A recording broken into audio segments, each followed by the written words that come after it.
굿모닝. 한 해의 마지막 주간 여러분 어떻게 보내고 계십니까? 하루하루 참 귀하게 느껴집니다. 오늘 나눌 말씀은 마태복음 2장 19절에서 23절 말씀입니다. 헤롯이 죽은 후에 주의 사자가 애굽에서 요셉에게 현몽하여 일어나 아기와 그의 어머니를 데리고 이스라엘 땅으로 가라. 아기의 목숨을 찾던 자들이 죽었느니라. 요셉이 일어나 아기와 그의 어머니를 데리고 이스라엘 땅으로 들어가니라. 그러나 아켈라오가 그의 아버지 헤롯을 이어 유대의 임금됨을 듣고 거기로 가기를 무서워하더니 꿈에 지시하심을 받아 갈릴리 지방으로 떠나가 나사렛이란 동네에 가서 사니 이는 선지자로 하신 말씀에 나사렛 사람이라 칭하리라 하심을 이루려 함이로라.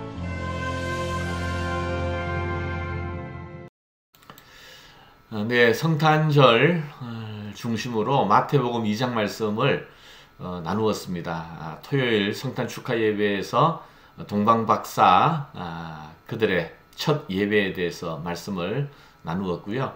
또 지난 주일에는 성탄의 기쁨과 통곡이라는 제목으로 말씀을 나누었고, 오늘은 이제 그 마태복음 2장의 마지막 부분입니다. 나사렛 사람이라는 제목인데요. 하나님께서 이제 헤롯의 유아학살 그걸 피할 수 있도록 요셉과 마리아에게 애굽으로 도피하라고 지시를 하셨죠. 이제 어느 날 천사가 나타나서 이제 이스라엘 땅으로 돌아가라고 말씀합니다. 왜냐하면 아이의 목숨을 찾던 헤롯이 죽었기 때문이다 라고 했는데요. 헤롯이 죽었으니 이스라엘 땅으로 돌아가긴 하는데 어디로 갈 것인가? 헤롯은 죽었지만 그 아들 아켈라오가 왕이 되었기 때문에 사실 완전하게 안전한 것은 아니죠. 언제든지 다시 아이의 목숨을 위협받는 상황이 될 수 있는데 천사가 나타나서 너희가 이제 머물 곳은 바로 나사렛이라는 곳이다 라고 구체적으로 지정을 해줍니다. 자, 여러분, 나사렛이란 동네는 어떤 곳인가? 나사렛은 갈릴리 지역에 있는 지명이긴 하지만 호수에서 한참 떨어져 있는 아주 외진 시골 마을입니다. 당시 상인들 있잖아요. 무리를 지어서 지나가는 대상들이 지나가는 곳도 아니고 로마 군대가 지나가는 곳도 아니고, 그러니까 큰 대로에서 벗어난 한참 시골 마을이라는 거예요. 요즘 옛날 우리식으로 말하면 대중교통, 버스도 다니지 않고 전기도 들어오지 않는 깡촌이라는 거죠. 그래서 나사렛에서 왔다 그러면 어디? 그러면서 아주 촌사람이라는 그러한 맹대를 받기가 십상이었습니다. 성경에서도 그런 내용이 나와요. 빌립이, 예수님의 제자 빌립이 자기 친구 나다나엘에게 찾아가서 내가 메시아를 만났다 하면서 기쁨에 겨워가지고 소식을 전해주니까 그 사람은 나사렛이라고 하니까, 나사렛 출신이라고 하니까 나다나엘이 뭐라 그랬어요? 나사렛에서 무슨 선한 것이 나올 수 있겠느냐. 거기는 기대할 것이 하나도 없다라는 뜻이죠. 자, 그런데 예수님께서 이렇게 시골 출신이다. 저도 시골 출신인데요. 시골 출신이다 라고 하는 게 중요한 게 아니에요. 자, 오늘 말씀을 한번 보시죠. 23절. 나사렛이라는 동네에 가서 사니 이는 선지자로 하신 말씀에 나사렛 사람이라 칭하리라 하심을 이루려 함이라. 그냥 우연히 나사렛에서 자란 것이 아니라 이미 구약에서부터 예언된 사실이라는 것을 이야기하고 있어요. 자, 여러분, 마태복음 2장이 예수님의 성탄에 대해서 너무 중요한 내용들을 담고 있잖아요. 동방박사부터 해서 또 헤롯의 유아학살극을 비롯해서. 그런데 맨 마지막 구절에 바로 이렇게 예수님께서 나사렛 출신이라는 것을 밝힘으로써 그것이 우연이 아니라 바로 성경에서부터 예언된 사실이라는 것을 이렇게 밝혀주고 있다. 여러분, 이게 왜 중요할까요? 예수님께서는 이사야서에 보면 이런 말씀이 있잖아요. 우리가 익숙한 말씀인데요. 53장 2절, 그는 주 앞에서 자라나기를 연한 순 같고 마른 땅에서 나온 뿌리 같아서 고운 모양도 없고 풍채도 없은즉 우리가 보기에 흠모할 만한 아름다운 것이 없도다. 그는 멸시를 받아 사람들에게 버림받았으며 간고를 많이 겪었으며 질고를 아는 자라.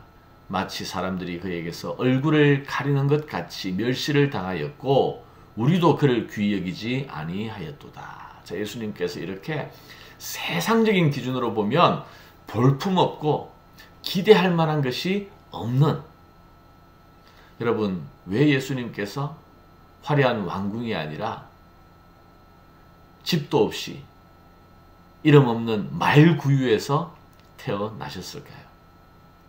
왜 로마나 이 세상 모든 사람들이 주목할 수 있는 로마나 그도 아니면 최소한 예루살렘 같은 곳에서 태어난 것이 아니라 이렇게 나사렛 촌동네에서 자라게 하셔서 무시와 냉대를 받게 하셨을까요? 왜 많은 사람이 흠모할 만한 모습이 아니라 겉으로 보기에 볼품없는 모습으로 예수님께서 살게 하셨을까요? 예수님께서 실제로 살았던 공생의 기간에도 보면 많은 사람들이 예수님을 무시하거나 조롱하고 냉대하는 것을 보지 않습니까? 예수님께서 이렇게 나사렛 출신으로 말구유에서 이렇게 태어나신 이유는 바로 우리로 하여금 예수님을 볼 때에 세상의 기준이 아니라 세상 사람들이 원하는 것이 아니라 우리의 진정한 본질적인 필요를 볼 수 있도록 그렇게 하시기 위하여 하나님께서 예수님을 그렇게 하셨다는 거예요. 예수님을 보면서 우리가 진정으로 바라보아야 할 것이 무엇인가? 예수님은 죄에 묶여있던 우리를 구원하시기 위하여 이 땅에 오셨습니다. 예수님은 죄로 말미암아 하나님을 떠난, 그래서 평화를 알지 못하는 우리에게 평화를 가져다 주시기 위하여 오셨습니다.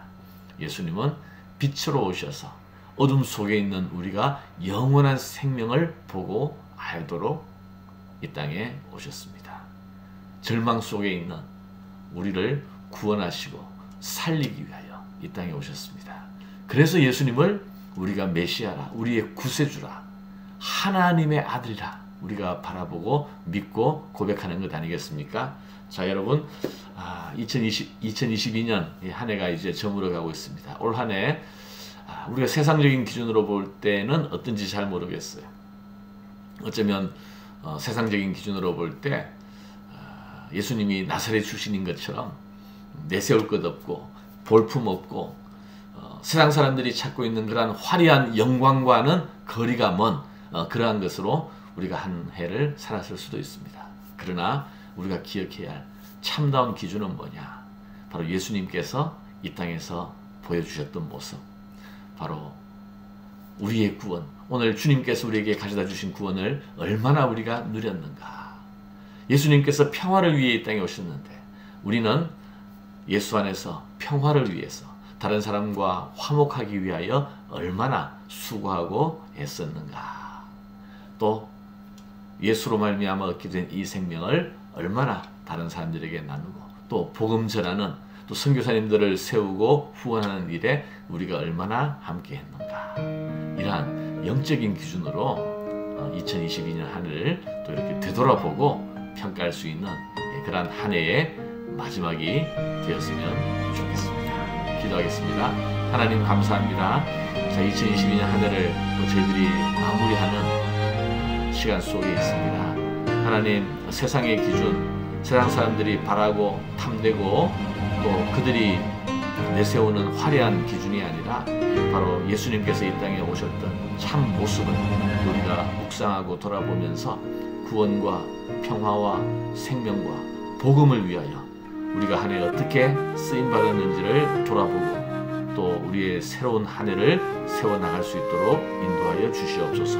예수님 이름으로